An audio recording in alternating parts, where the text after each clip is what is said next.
Welcome back to Good Morning Kansas. We are cooking with cake this morning. You can hear things are cooking here in the kitchen. We're so excited because some viewers have asked us to do some stuff with the state fair. Since we know the state fair is not moving forward as normal and a lot of festivals and events are kind of just a little different this year, I thought it would be fun to do some fair foods. So this morning we're talking about things like our fried foods. And one favorite that one viewer had suggested we make is a donut. So this morning I'm going to show you how to make a homemade donut, and it's so simple. I think you're really going to go and enjoy it. So I went ahead and created a mixture here that is a combination of flour, baking powder, salt, and sugar.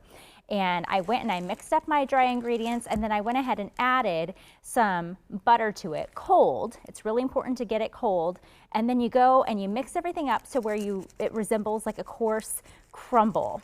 And then after that, you add some milk to it. You mix it up and you create a dough like what we have right here.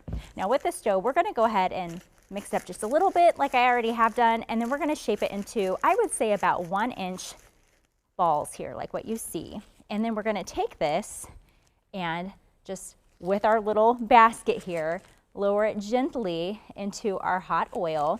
I have the oil in on a medium high. What I had done is got it to about 350 degrees.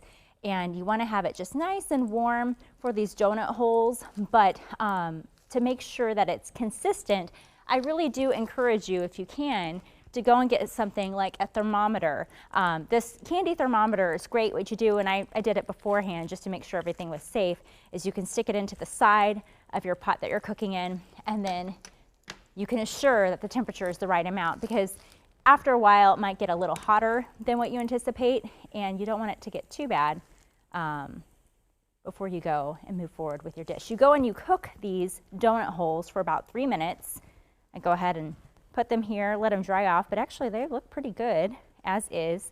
And then you can go and put them into your mixture. I have a cinnamon sugar mix, and what I love, anything cinnamon sugar, you just go kind of roll it around in there, let it get a good coating. And it's important, if you are coating with something like cinnamon sugar, to do it right after you go and fry up these donut holes, because it'll coat a whole lot better to the donut.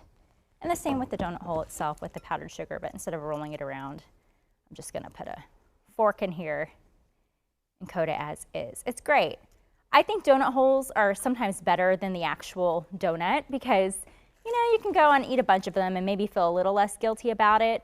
It's cute. You can put it in a dish or something, send it off with your kids to wherever you're going to. But what I love the most is that with them, it's a little less intimidating. If I'm making an actual donut, like something a bit bigger, I worry about the dough cooking all the way through. So simple recipes certainly for you to go and embrace with your kids if you want to for the morning. I would say when cooking with oil, it's really important to be careful.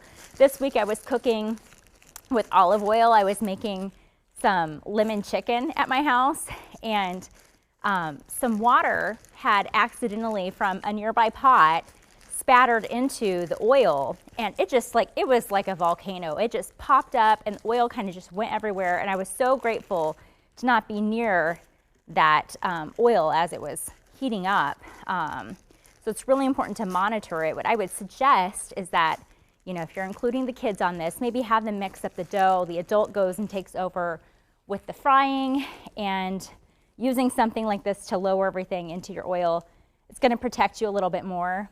But having something like a lid on hand to keep the oil from popping up, just in case something like that happens, it's going to protect you. Because those oil burns earlier this year, I'm apparently accident prone or something, but earlier this year I had fried some French fries, handmade French fries at home, and I had burned a couple of my fingers, and it took so long to heal. And while we do have a good burn unit here in Wichita, I don't think they want you coming by. So having an adult take over things when it comes to the frying, a good first step, and then having the kids maybe go and be a part of the decorating and stuff could be fun. If you want to go with a glaze, that could be fun too. What I suggest is that you get maybe a cooling rack to go and put your donuts on as you go and drizzle that glaze on top of it. A good glaze would be just a mixture of powdered sugar with some milk or cream or half and half. Usually the heavier stuff like the cream will coat a little bit thicker onto it, but I think a milk will be just fine. I'm cooking these just a little darker because I'm a little worried about how well they'll cook through, but I think everything will be fine here. I love it. This looks so good, and it just reminds me of the fair. So hopefully if you want to go make something like this for your family, really easy to do, not complicated, and can be fun for a breakfast treat or something for later on in the day. I'll make sure that we have a recipe posted up when we have this video. All you have to do is go to cake.com/video. We'll be right back.